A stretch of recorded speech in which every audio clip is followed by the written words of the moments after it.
The night is almost gone, and the first pale light of dawn brushes against the gray stone walls of the castle.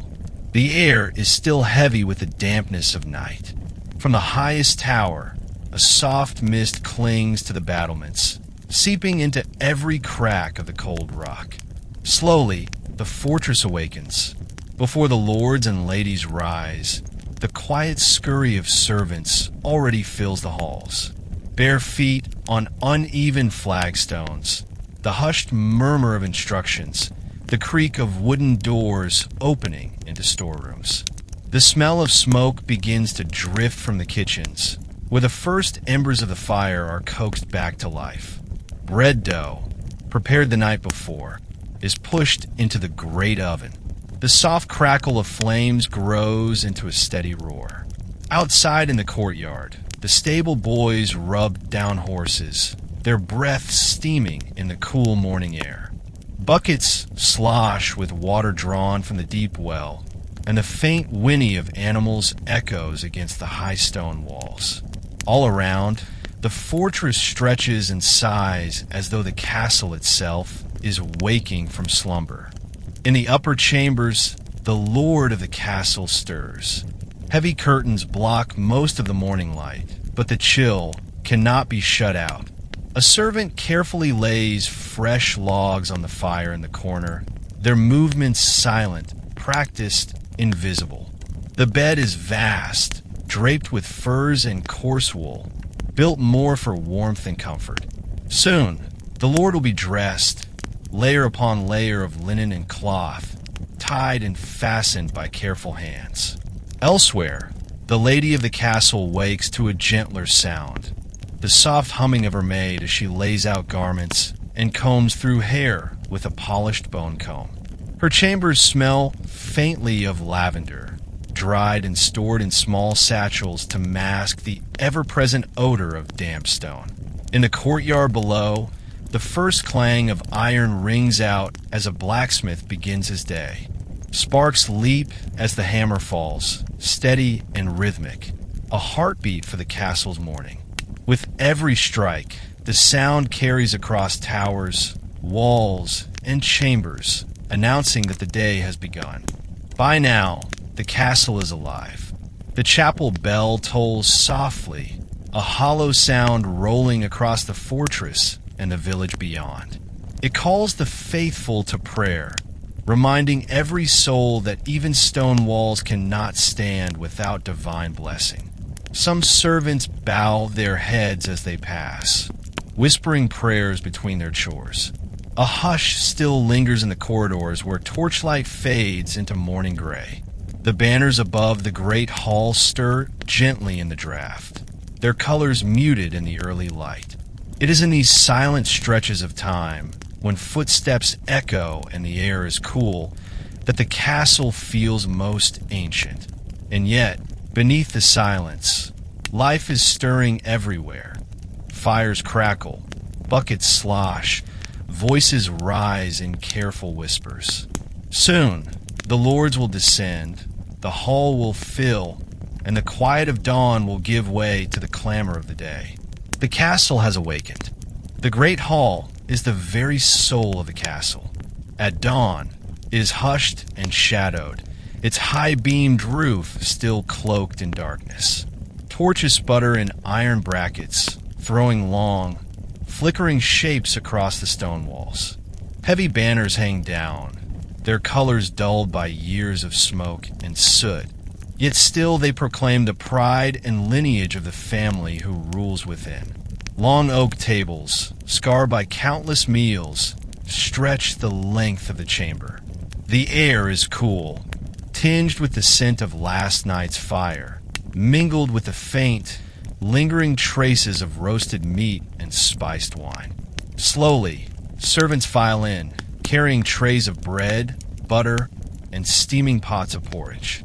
Cups of watered ale are placed at each seat, for water itself is rarely trusted. At the far end, beneath a carved wooden canopy, stands the Lord's chair, taller, broader, and more finely wrought than any other. It is not a throne, but it is close enough to one, for here decisions are made, judgments passed, and power displayed. The Lord enters with quiet gravity, his cloak trailing, boots echoing against the stone floor. Those gathered rise briefly in respect, then sit again at his nod. Beside him comes the lady, her steps soft but no less commanding. She carries herself with practiced dignity, for though her realm may be the household rather than the battlefield, it is no less vital.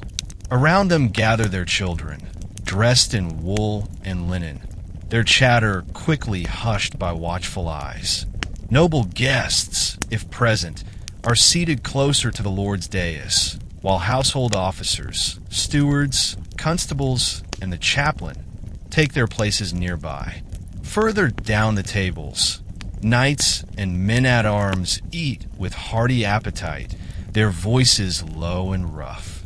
At the farthest edges, servants wait to be summoned, standing silently against the walls. They eat only after their masters are satisfied, their hunger held in patience. In this room, every place at the table speaks of rank, and every movement is a reminder of order. The meal itself is simple compared to the great feasts of winter or festival days, yet it sustains the household for the work to come. Trenchers of stale bread serve as plates, soaked with porridge or beans. Eggs, cheese, and perhaps salted fish appear on platters passed carefully down the table. The Lord may be offered fresh fruit, rare and precious, brought from distant lands or preserved with honey. As the meal unfolds, the hall becomes more than a place of nourishment. It is a court, a council, and a theater of power. Whispers carry across the benches, talk of harvests, disputes among tenants, rumors from the road. A knight leans close to another, speaking of border troubles. A steward presents accounts in a hushed voice, sliding parchment across the table. Above it all, the Lord listens, sometimes speaking, sometimes silent, his presence alone enough to guide the rhythm of the hall. The fire crackles in the great hearth, dogs doze at their master's feet, and the banners above seem to shift gently in the draft, like silent witnesses to the lives lived beneath them. The great hall is awake, and with it, the day has truly begun. Behind the public life of the great hall lies the more private world of the Lord and Lady. Their chambers, though warmer and more adorned than those of their servants, are still bound by the same cold stone walls. Tapestries hang thick upon them, not only for beauty but to soften the chill. Intricate patterns of knights, saints, and beasts seem to move in the torchlight, silent guardians of these rooms. The Lord begins his day not with leisure, but with duty. Messengers arrive bearing letters sealed in wax, their news carried from far villages, borderlands, or even distant courts.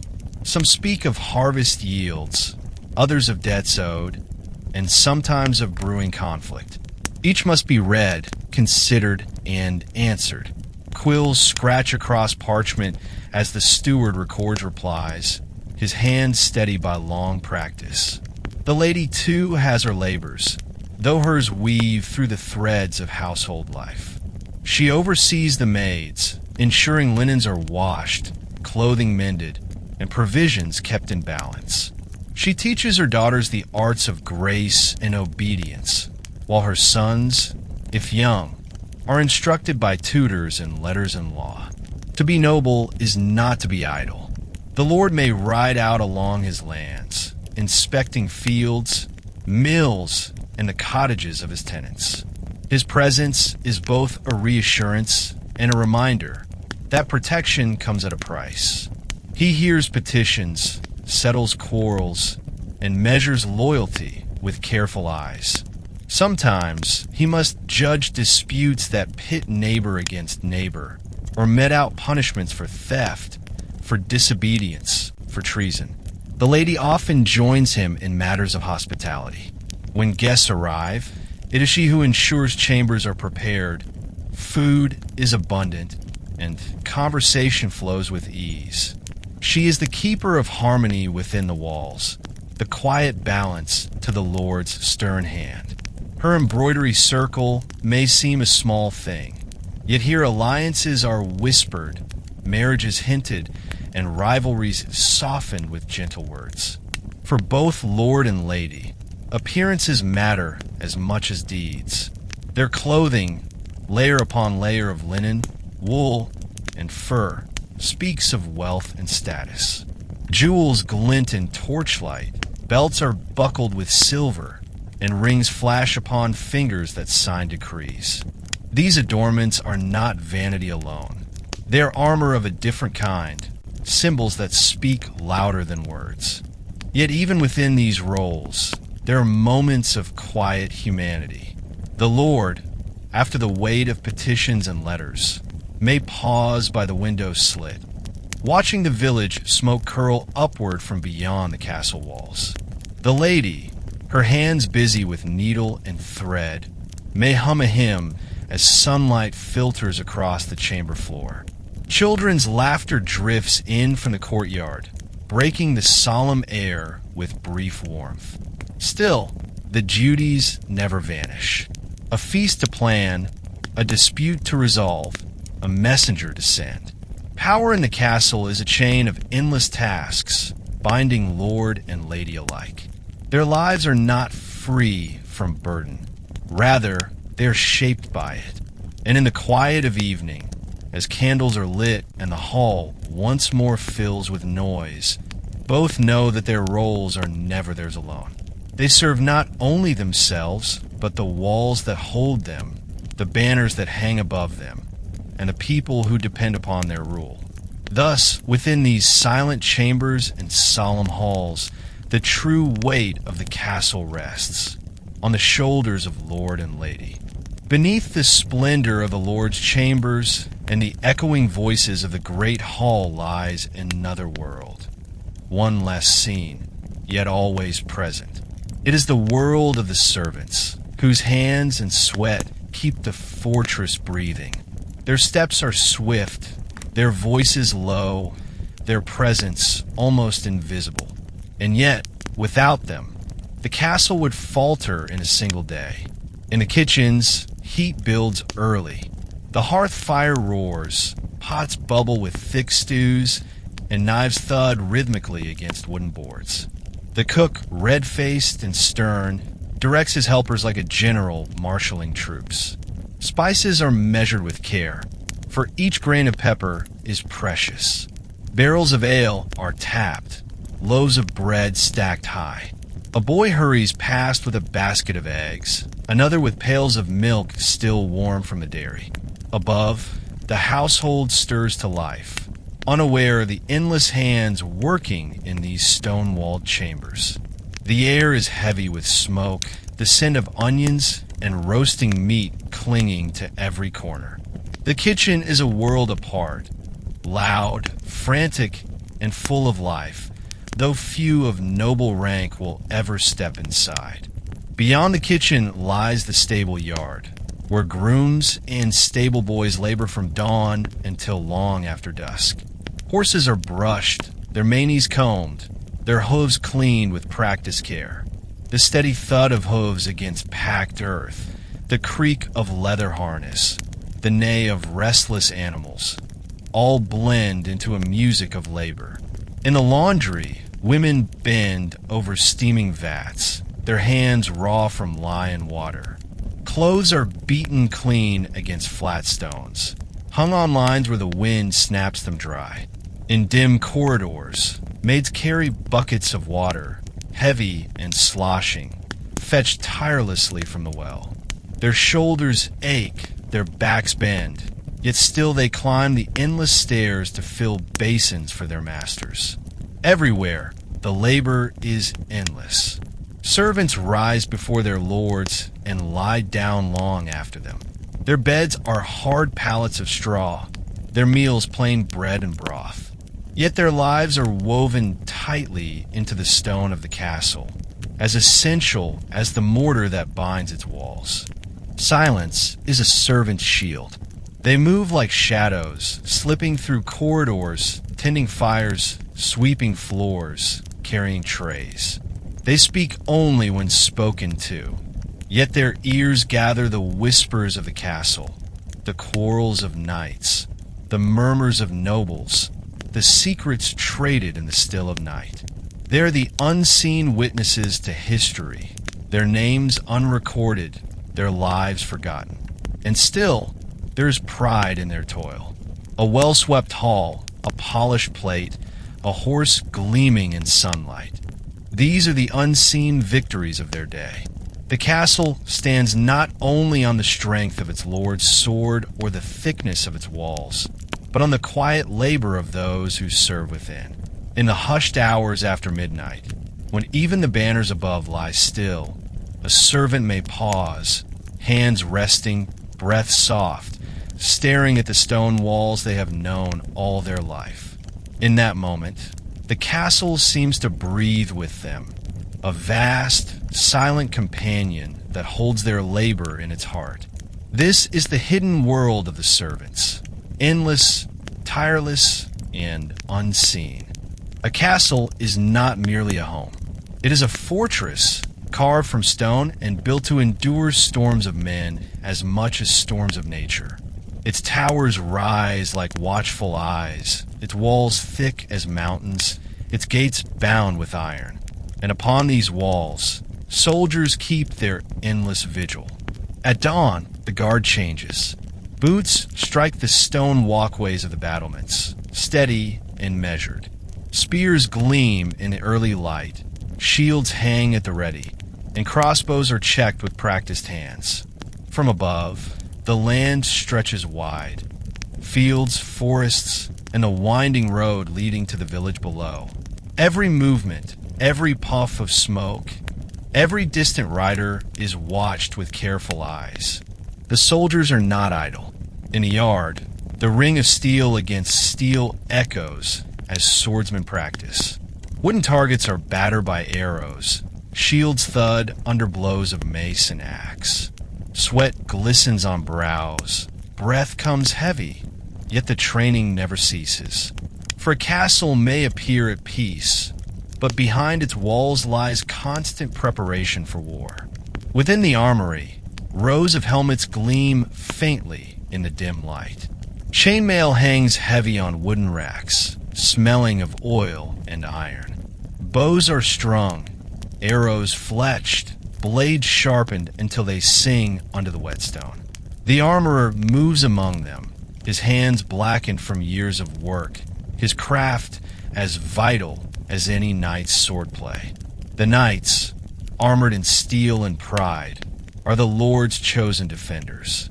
They ride out on patrol, their banners fluttering, their horses clad in caparisons. Each is bound by oath, sworn to protect, sworn to obey, sworn to uphold the honor of the castle. Yet beneath the armor lies the same human heart. They laugh, they quarrel, they bleed. Around them, men-at-arms carry out the daily grind of soldiery. They mend fences, repair walls, and haul stones as often as they bear weapons. A soldier's life is not all battle cries and banners. It is long hours of waiting, training, and toil, broken only by the rare and sudden storm of war. But war is never far. The memory of sieges lingers in the stones themselves. Here, a crack in the wall patched hastily after a bombardment.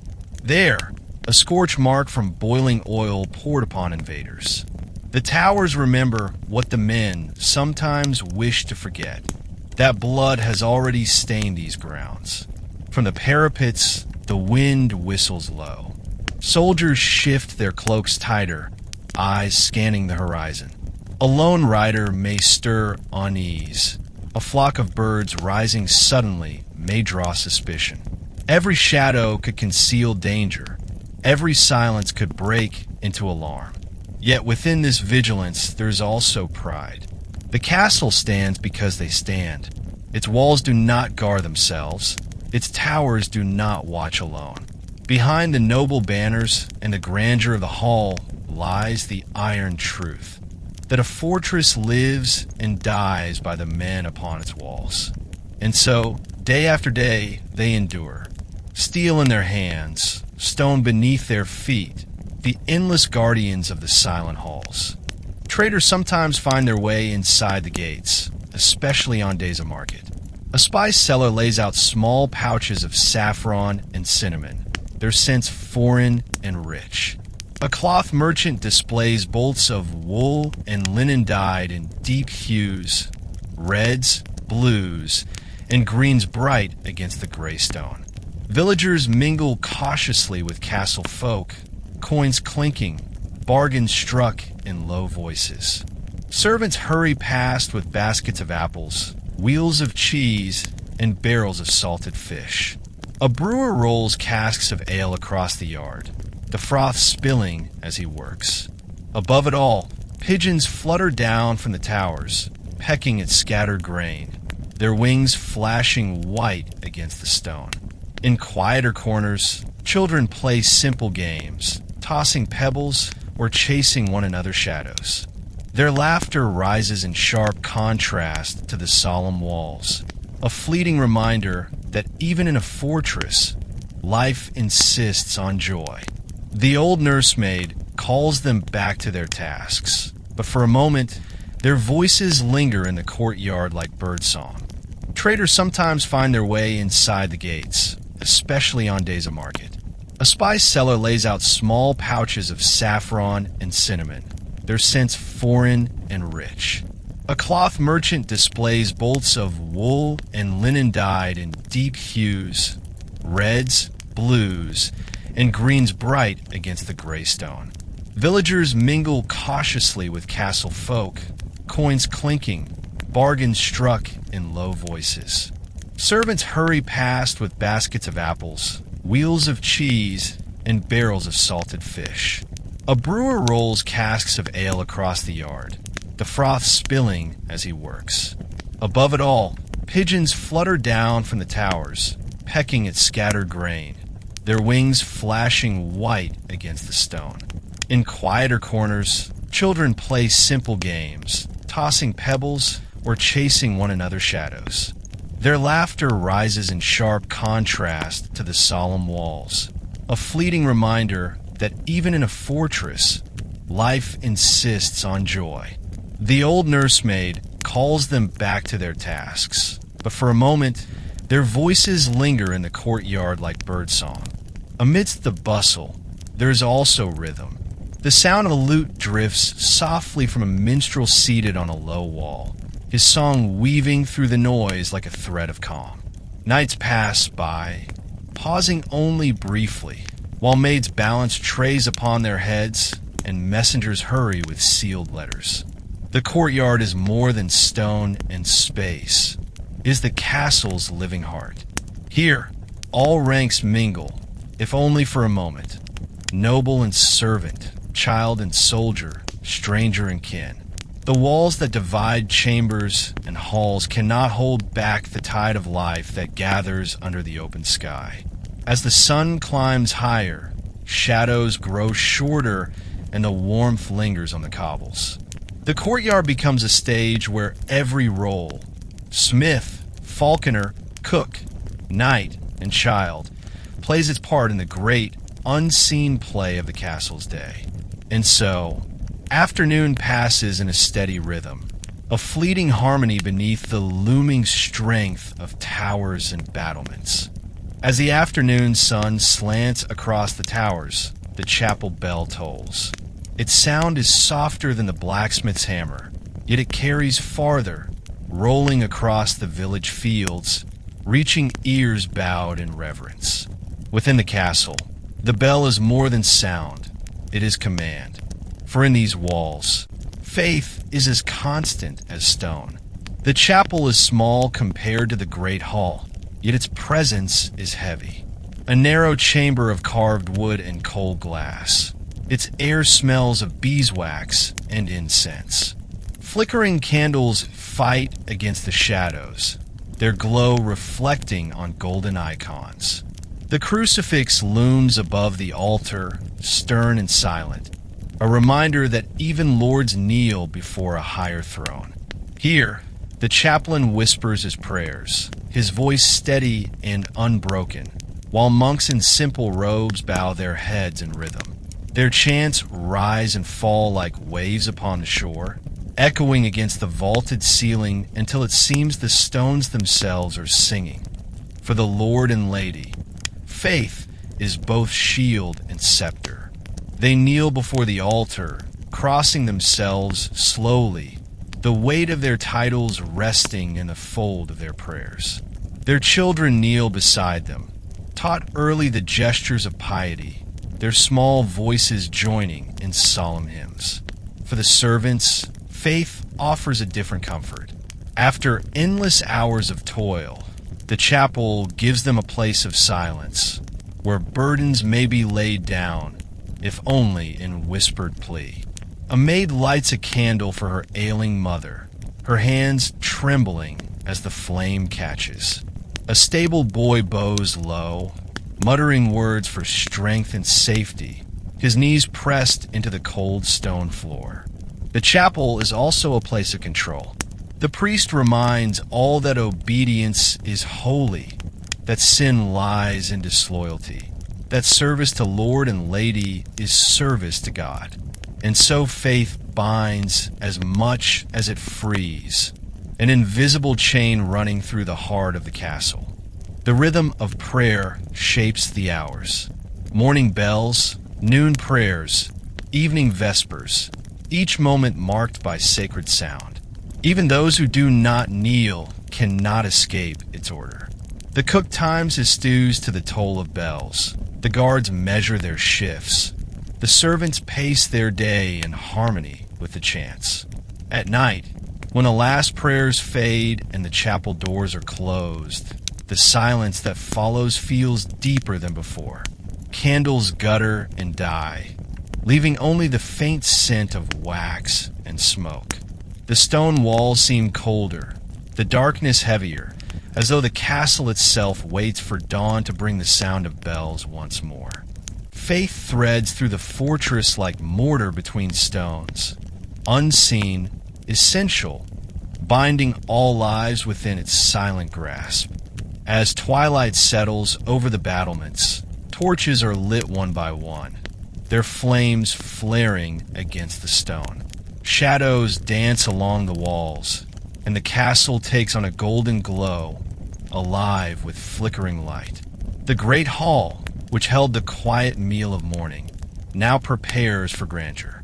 Servants rush to and fro, spreading clean cloth across the long tables, setting pewter cups, polished plates, and knives honed sharp.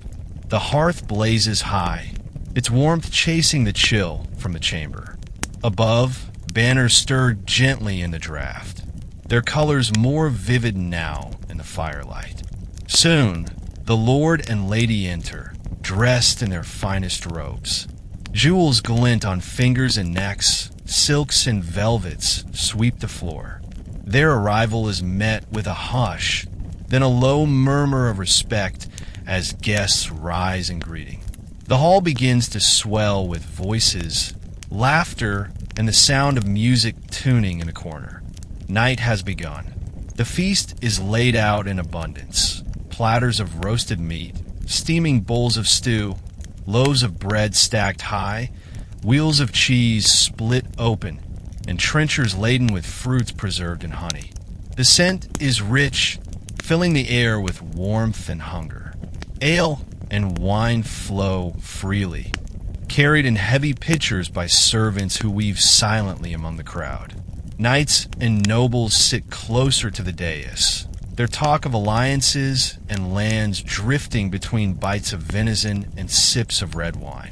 Jesters tumble and jest, their bright costumes flashing as they leap and bow, coaxing laughter even from the sternest faces.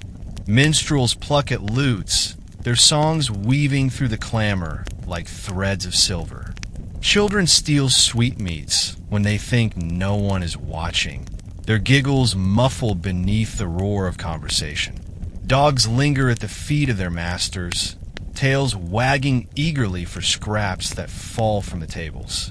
The hall is alive, no longer a cold chamber of stone, but a glowing heart of fire, song, and revelry. As the night deepens, the laughter grows louder, the songs bolder. Tankards clink, dice roll across wooden boards, and tales of battle and hunt are told with swelling pride. The Lord raises his cup, offering blessings upon his household. His voice echoing above the din cheers rise in answer, shaking the rafters. And yet, as the fire burns low and the torches sputter, the hall begins to empty. Guests drift away to their chambers, their laughter fading into silence. Servants move quietly once more, clearing the tables, sweeping the floors, dousing the flames until only embers glow in the vast hearth. The banners hang still, the air cools, and the silence of stone returns. Where once there was music and merriment, now only the hollow hush remains. The hall waits, as it always does, for the cycle to begin again. Night has fallen over the castle, and its silent halls whisper once more.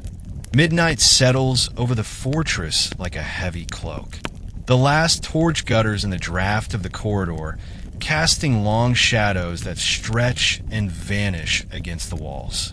In the great hall, only embers glow faintly in the hearth, their warmth fading into the vast cold. The banners overhead hang limp, lifeless now in the stillness.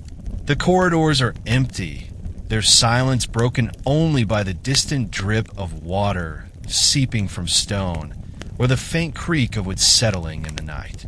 Rats scurry along the edges, tiny claws scratching against the flagstones, their movements the only sign of restless life. Even the air feels different, thicker, hushed, as though the castle itself is asleep.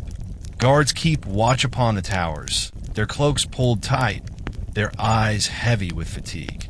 They pace slowly along the battlements, lanterns swinging, breaths rising as mist in the moonlight. Each sound they hear, an owl's cry, the rustle of leaves, feels sharper, more ominous in the hollow silence of midnight.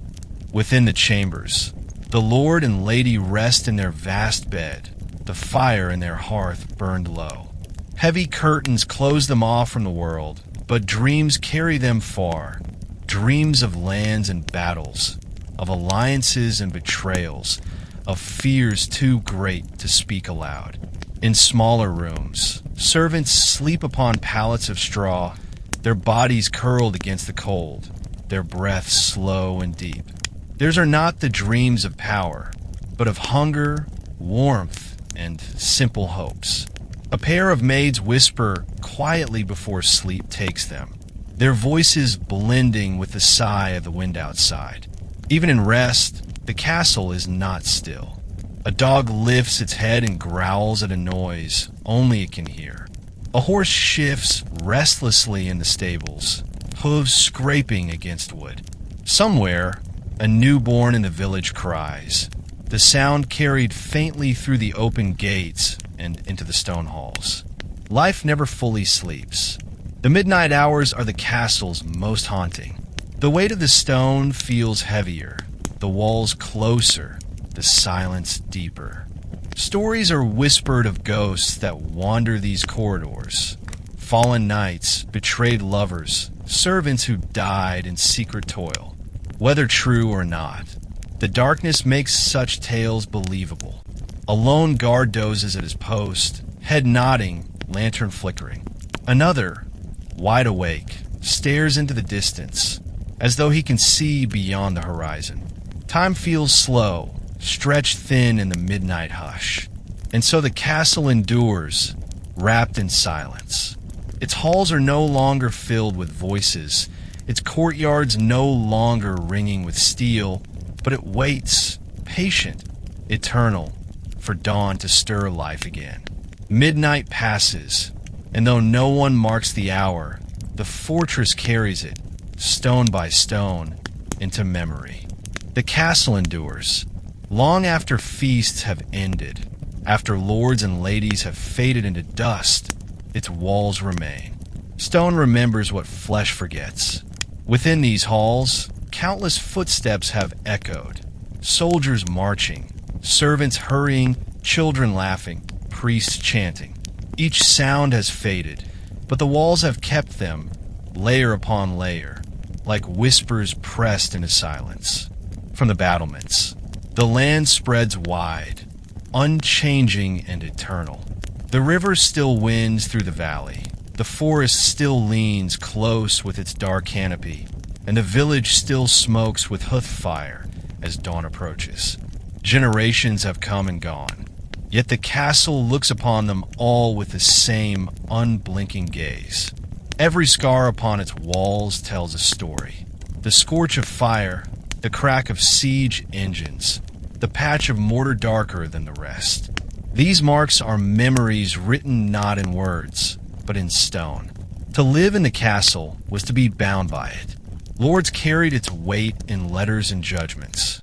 Ladies bore its grace in silks and whispered alliances.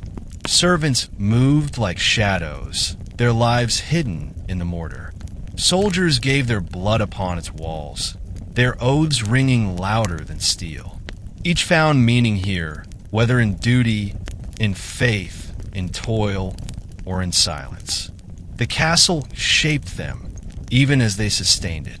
It was a world within walls, a kingdom contained in towers and gates, where every life was a thread woven into its endless tapestry.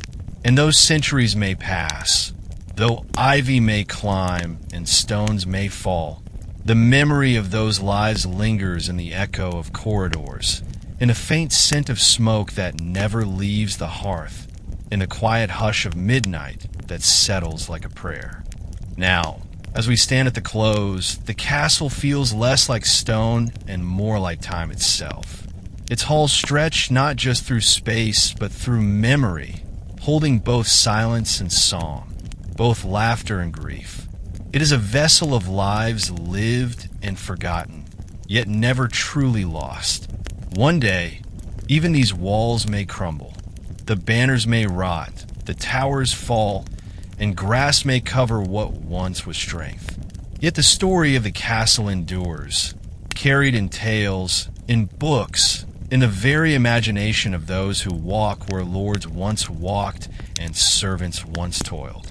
And so the castle speaks, not in words, but in stillness. It tells us that life is fleeting, but memory endures. That power rises and fades, but stone outlasts crown and sword alike. That even in silence, there is story. The castle remains, waiting, watching, remembering.